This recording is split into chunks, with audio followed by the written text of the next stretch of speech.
Welcome to another episode of Whitetail Rendezvous, coming to you 6 days a week as we interview whitetail experts and hear their traditions and personal stories of the hunt.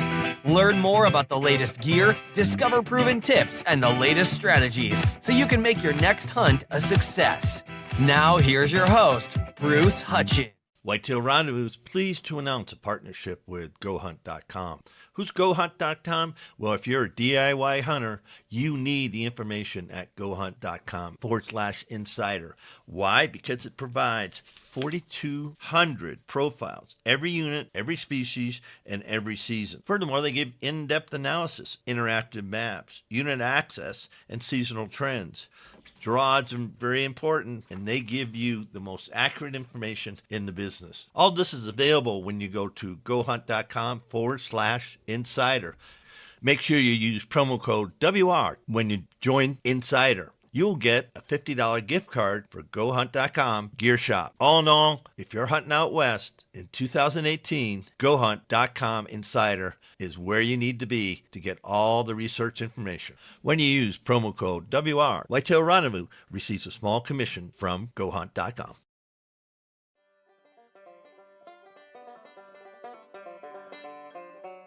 Welcome to a special episode of Whitetail Rendezvous. This is your host, Bruce Hutchins, and this is for another candidate, another finalist for Extreme Huntress 2019. We're heading to Sweden, and we're going to talk with Ulrika Karlsson-Arne, and she is one of the finalists. Ulrika, welcome to the show.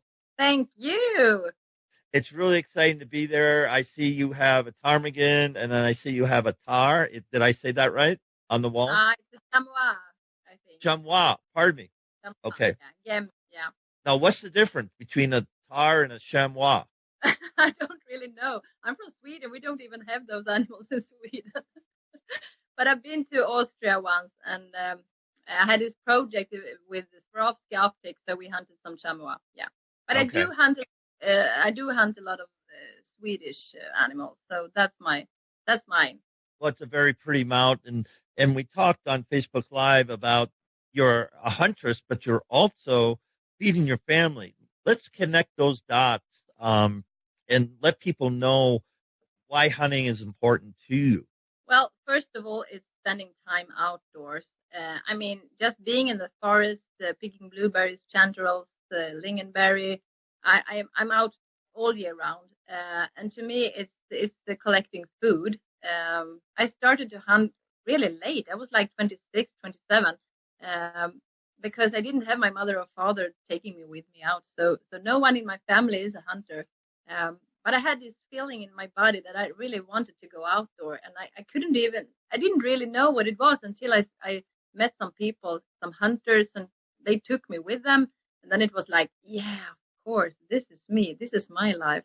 I really want to get my own food, bring my own food with me home. So I hunt all the species in Sweden, like moose, roe deer, wild boar, fallow deer, everything, capercaillie, ducks, and I cook them and I take care of them and I skin them and I do everything to preserve a good meal. So how do your kids like wild game? I think they grew up with it, so they're like taking it for granted. Yesterday my daughter said, "Mama, can we make some meatballs?" And she was like, "Oh, we're gonna go for the fallow, we're gonna go for the moose." I mean, that's not ordinary. Her friends don't eat wild game like that. They shop it in the grocery store. So we kind of have dinners when we eat moose. And they tell me, "Mother, do you remember last year when you shot this moose calf and it was out in the field and you take 2 rounds to get it down?" And we have some good stories when we have dinner together. So they really love it. They want I think we eat like meat every day, whole week. Maybe one day we can go for fish or something, but mostly it's my own meat that I harvested. So when you think about Extreme Huntress, obviously you came into the game later. I know one of the finalists, Jenny Belknap, was born into hunting. She says, it was just part of her DNA from the time you brought up. What challenges did you face as an older person, in your mid-20s, wanting to hunt? How did all that work out? Yeah, it wasn't that easy because starting to hunt in Sweden, you really have to know someone that has a hunting ground to be on and forest to be in. And I had to learn it the long way, the hard way. I didn't get it for free, and I didn't have anyone to help me out from the beginning also. So I took my chances, and after I took the hunting license, I started to work with the hunting association, Swedish Hunting Association.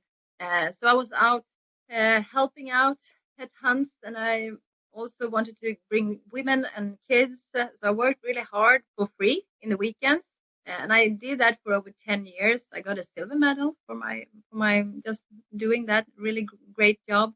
And all this time, my longing for being more outdoor was growing. So 3 years ago, I quit my work at Swedish Television to be more outdoor and work full time with this influencer, producing stuff like live broadcasting, hunting, TV shows, content for different brands. And now I have the time to be as much as 140 hunting days per year.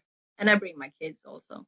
So you're as you said in your bio, you're a producer and an influencer, but you're an authority and you're highly credible in Sweden as an outdoor hunter.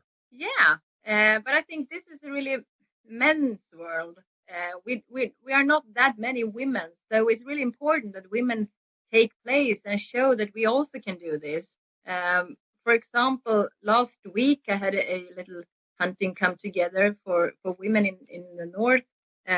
We was up north Sweden hunting moose, and it was one girl from Iceland, and I invited one girl from Norway, just to make content for different brands, but also to show off that women can too.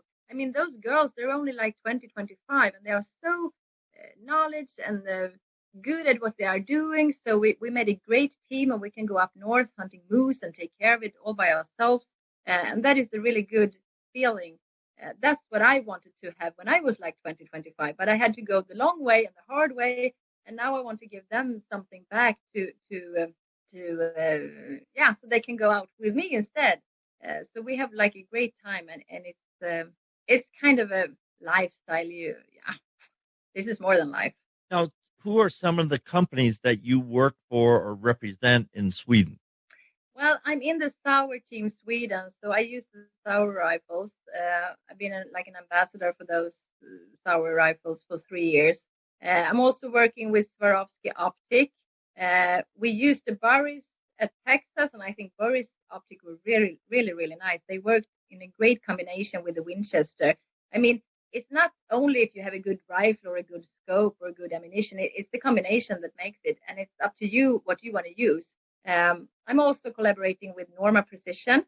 I've been using those ammunition for like 20 years. I also have this Fjällräven. It's a clothing brand with clothes and equipment. And I also have a little collaboration with Volkswagen. They help me out when I have to travel a lot. And Nordic Heat, they make those battery heated underwear. So out hunting in Sweden, it could be really cold in the wintertime. So I really need those brands to work with. They make my hunting days even better. So, and if I don't have to think about if I'm freezing, it's going to be a better result on the hunting day. Now, if somebody wants to vote for you for Extreme Huntress 2019, how would they do that? They should start by going to the extremehuntress.com, the website.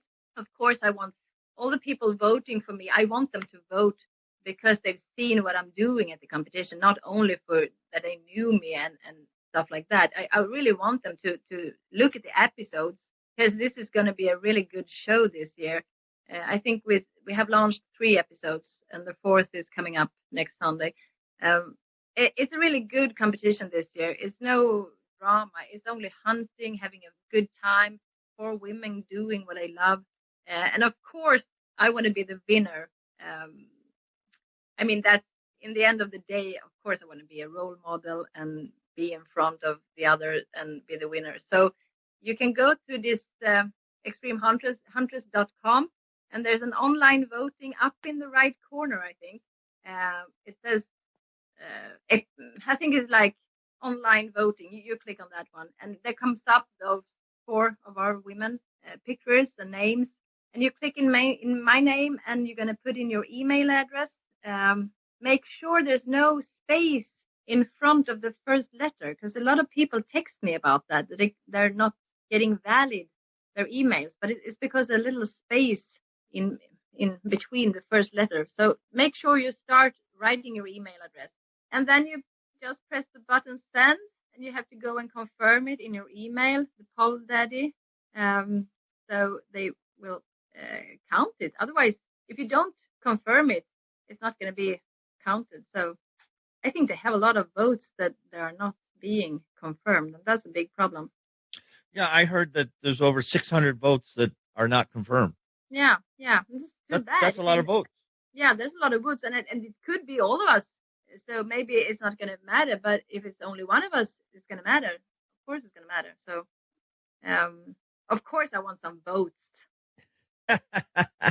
When you think about hunting and you think about the woman's role, you said in Sweden there isn't that many. I know in the United States it's the fastest growing segment in the outdoor sports for everything.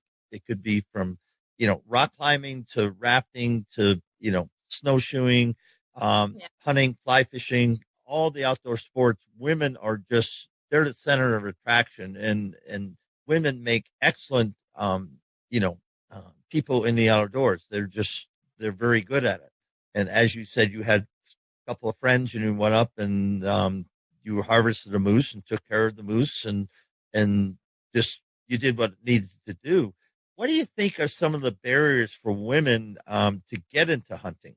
I think you have to trust in yourself. I mean, if you have an idea that you want to be a huntress, just go for it. I mean, if you don't know everything, you can learn from others.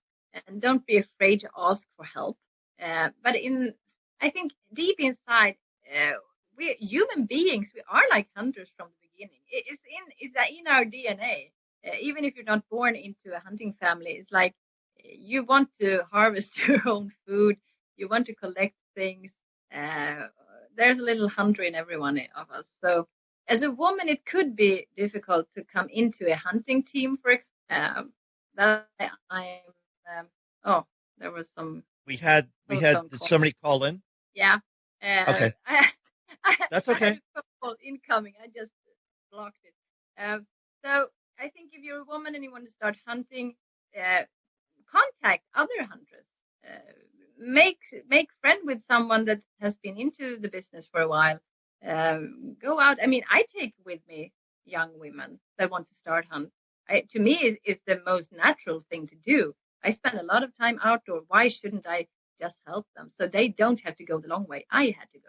That's well said. And so if I just met you and we're traveling and you introduce yourself and I did the same and you said, I'm a finalist in Extreme Huntress, would you vote for me?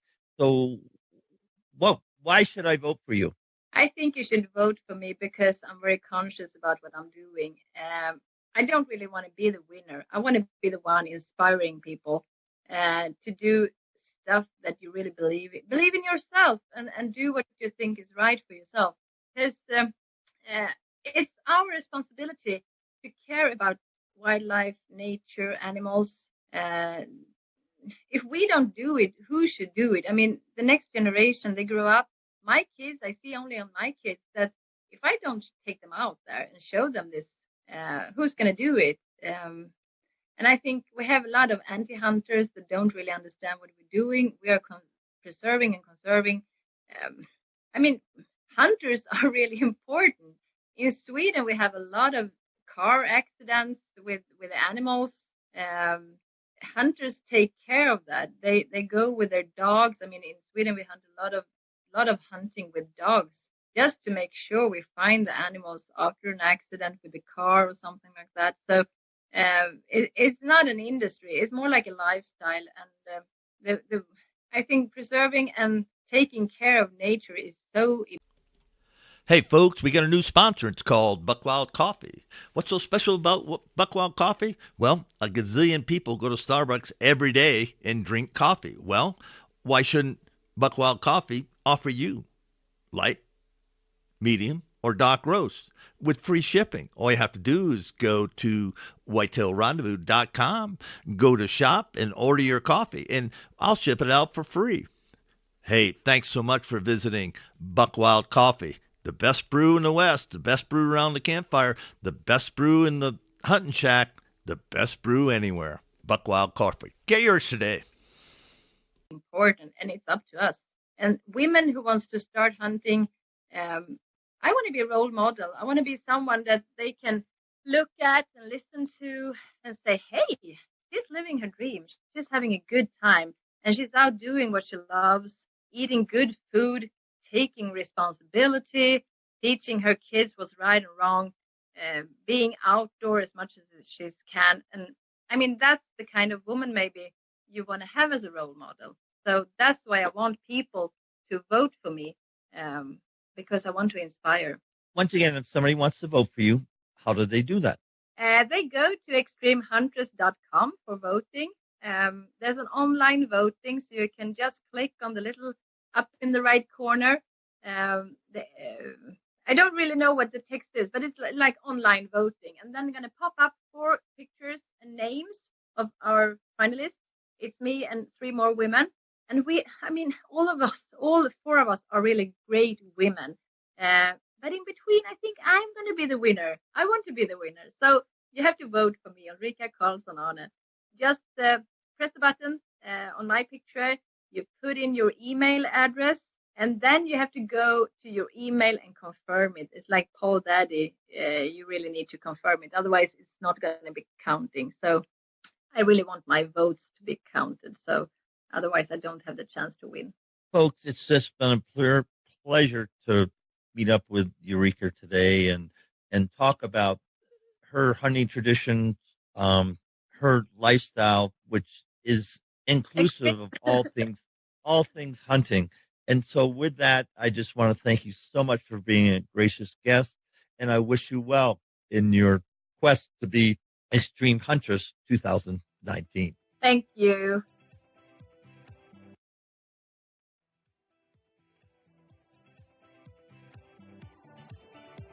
Thanks for joining us. Be sure to tune in tomorrow for another episode of Whitetail Rendezvous, where you can listen and learn from the experts so you can be more successful on your next hunt. Until next time, listen, learn, and succeed.